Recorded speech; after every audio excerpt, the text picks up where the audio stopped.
கும்பகோணத்தை அடுத்த ஒப்பிலியப்பன் கோயிலில் அமைந்துள்ள வேங்கடாசலபதி சுவாமி தமிழக திருப்பதி என்றும் போற்றப்படுகிறது.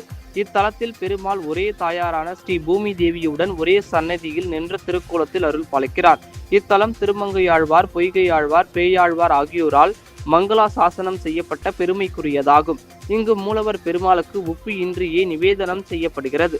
தமிழகத்தில் வேறு எந்த வைணவ தலங்களிலும் இல்லாத வகையில் இங்கு மட்டுமே துலாபாரம் உள்ளது. இத்தகைய பெருமைக்குரிய தலத்தில் ஆண்டுதோறும் பங்குனி பிரமோற்சவம் 12 தினங்களுக்கு சிறப்பாக நடைபெறுவது வழக்கம். அதன்படி இந்த ஆண்டிற்கான விழா கடந்த 4ஆம் தேதி கொடியேற்றத்துடன் தொடங்கி தினமும் காலை மாலை வேளைகளில் பல்வேறு வாகனங்களில் சுவாமி வீதி உலா நடைபெற்றது. இவ்விழாவின் முக்கிய நிகழ்ச்சியான தேரோட்டம் இன்று நடைபெற்றது.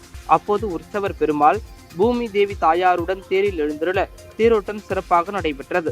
இதில் ஏராளமான பக்தர்கள் கலந்து கொண்டு வடம் பிடித்து தேர் இழுத்து வழிபட்டனர்.